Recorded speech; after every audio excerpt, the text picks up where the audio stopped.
Good evening and welcome to Storytime History. Tonight, close your eyes for a moment and imagine a world ruled by swords.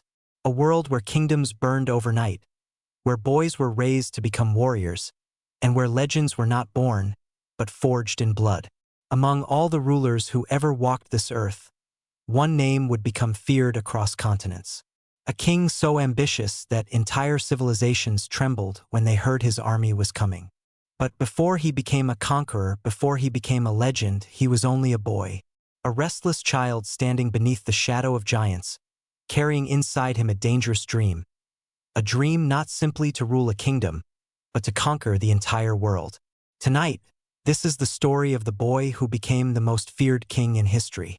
Before we begin, subscribe to Storytime History and travel back in time with us for more immersive stories from the ancient world. Now dim the lights, relax, and let the story begin. Long before the world knew his name, the kingdom of Macedon stood at the edge of survival.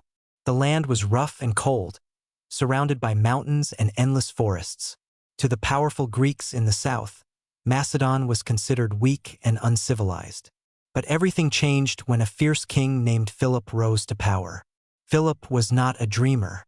He was a hardened soldier who transformed Macedon into a deadly military force unlike anything the ancient world had ever seen. Yet his greatest legacy would not be his army. It would be his son Alexander. Alexander was born in 356 BC during a violent thunderstorm that many believed was a sign from the gods. His mother, Olympias, filled his childhood with stories of heroes and destiny. She told him tales of Achilles, the legendary warrior of the Trojan War, and slowly the young boy began believing he was meant for greatness. Alexander grew up surrounded by war. He heard the clash of steel before he was old enough to understand it. He watched warriors return from battle covered in blood and dust. Childhood in Macedon was not soft or peaceful. It was survival. Even as a child, Alexander showed signs of unusual intelligence. He was curious, intense, and frighteningly determined. One day, a massive black horse was brought before King Philip. The animal was wild and impossible to control. Warriors tried and failed to tame it. The horse kicked violently, terrified of everything around it.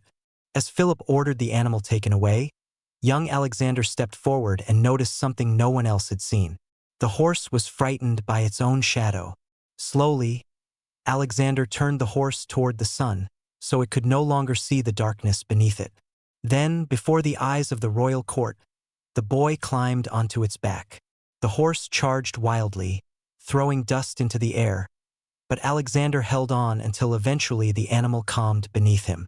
The crowd stood silent in disbelief. Philip looked at his son and reportedly said, "My son, seek a kingdom equal to yourself. Macedon is too small for you." The horse's name was Bucephalus, and it would one day carry Alexander into legend. As he grew older, Alexander received an education unlike any ordinary prince. His father hired the great philosopher Aristotle to teach him. Under Aristotle, Alexander studied science, philosophy, medicine, politics, and literature. But among all the stories he learned, none affected him more than the tale of Achilles. Alexander became obsessed with glory and immortality. He slept with a copy of Homer's Iliad beside his bed and dreamed constantly of becoming a legend remembered forever. By the age of 16, Alexander was already ruling in his father's absence and crushing rebellions across the kingdom. At 18, he fought beside Philip at the Battle of Chaeronea, where Greek city-states united against Macedon. The battlefield became chaos as thousands of soldiers collided beneath clouds of dust and blood. In the middle of the violence, Alexander led a devastating cavalry charge that shattered the enemy lines. Victory belonged to Macedon, and the young prince became a hero. But inside the palace, darkness was growing between Alexander and his father. Philip remarried, tensions exploded inside the royal family, and public arguments divided the court. Then, in 336 BC, everything changed forever. During a grand celebration filled with music and cheering crowds, an assassin rushed toward King Philip and drove a blade into his body. The king collapsed to the ground dead. Panic spread through the kingdom, and at only 20 years old, Alexander became king of Macedon. Many believed the young king would fail. Enemies surrounded him from every direction, and rebellions began rising almost immediately. Greek cities prepared for war while rivals inside his own court questioned whether he was strong enough to rule. But they misunderstood Alexander completely. He moved with terrifying speed. Rivals were executed, rebellions were crushed, and armies marched south before his enemies were ready. When the powerful city of Thebes rebelled against him, Alexander made a decision that shocked the ancient world. He destroyed the city completely. Buildings burned beneath dark smoke while thousands died in the streets. Survivors were sold into slavery. The destruction of Thebes sent a message across Greece. The boy king was no longer a boy. He had become someone far more dangerous. Soon afterward, Alexander turned his eyes toward the greatest empire on earth, Persia. The Persian Empire stretched across massive territories and ruled millions of people. Its king, Darius III, controlled unimaginable wealth and enormous armies. To attack Persia seemed impossible, but Alexander did not care about what others considered impossible. In 334 BC, he crossed into Asia with around 40,000 soldiers. Before leaving Europe, he reportedly threw a spear into the ground and symbolically claimed Asia for himself. The invasion had begun. The first great battle came at the Granicus River. Persian forces waded across the water while Alexander's generals warned him not to attack. The crossing was too dangerous, and many believed the Macedonian army would be destroyed. But Alexander ignored every warning and charged directly into the river. Horses crashed through the current while arrows flew overhead. Steel collided violently as soldiers fought in muddy water. At one point, a Persian warrior nearly killed Alexander with an axe before another Macedonian soldier saved him at the last second. Against all odds, Alexander emerged victorious.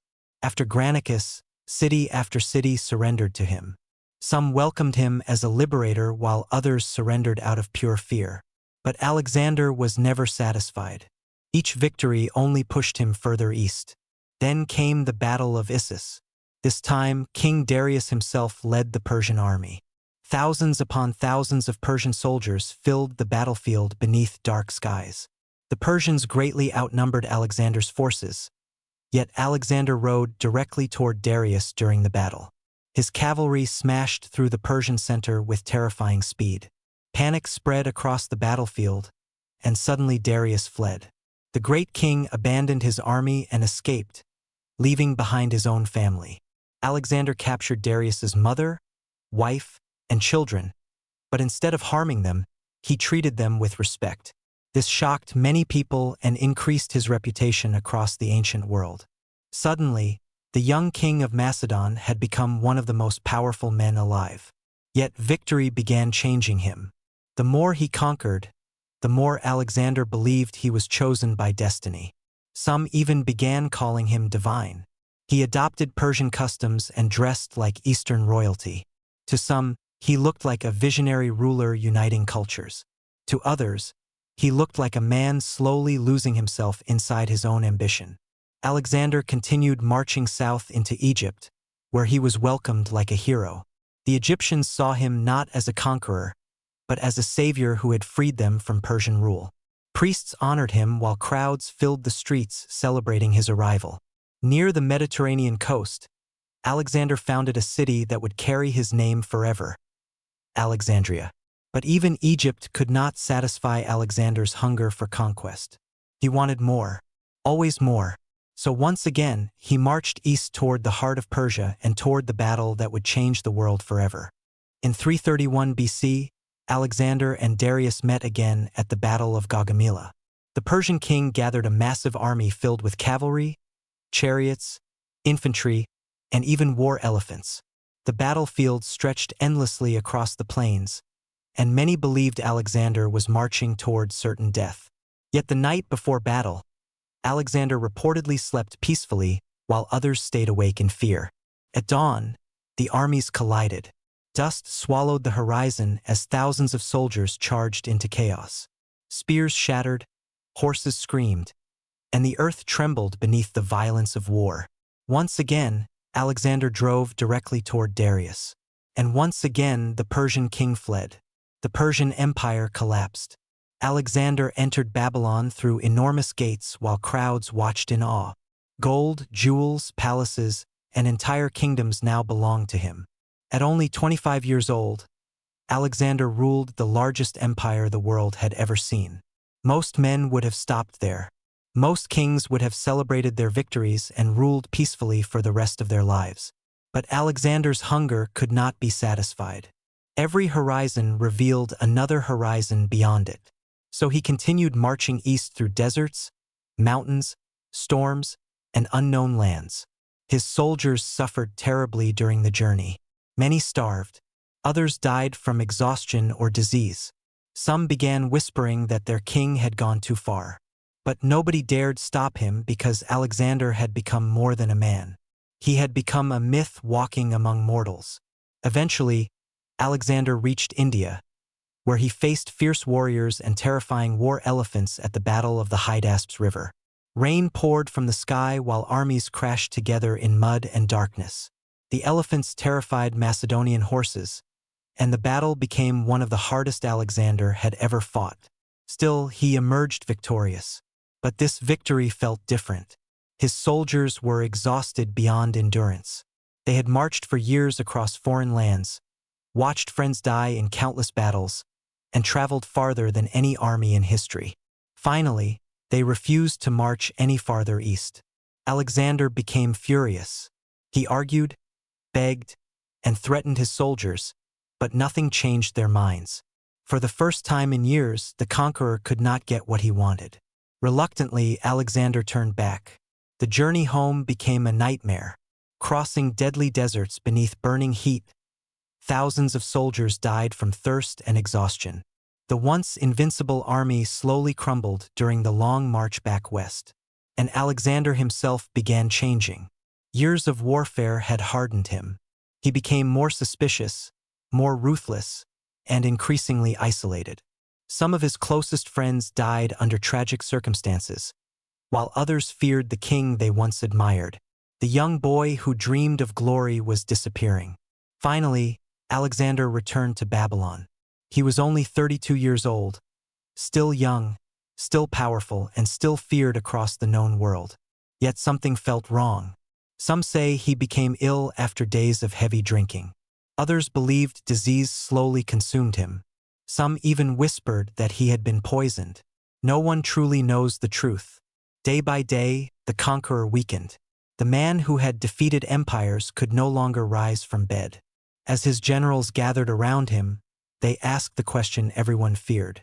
Who would inherit the empire? According to legend, Alexander whispered only a few final words. To the strongest. Soon afterward, he died. Just like that, the most feared king in history was gone. No final battle. No glorious ending. Only silence. Outside his palace walls, the empire he built immediately began breaking apart as his generals turned against each other in brutal wars. The dream of one united empire vanished almost overnight. Yet thousands of years later, the world still remembers his name. Alexander, the boy who believed he could conquer the earth. The king who marched farther than any ruler before him. The warrior who became both admired and feared across the ancient world. Some see him as a hero. Others see him as a destroyer. But perhaps the most fascinating thing about Alexander is this. Despite conquering nearly the entire known world, he was never truly satisfied. Every victory only pushed him toward another. And maybe that is what made him both great and tragic. Because sometimes the people who chase greatness most desperately are also the ones haunted most deeply by emptiness. In the end, Alexander conquered cities, kingdoms, and empires. But like every human being who has ever lived, he could not conquer time. Thank you for listening to Storytime History.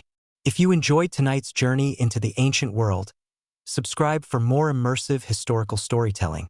And until next time, sleep well. And remember, history is never truly dead. It still whispers through the darkness.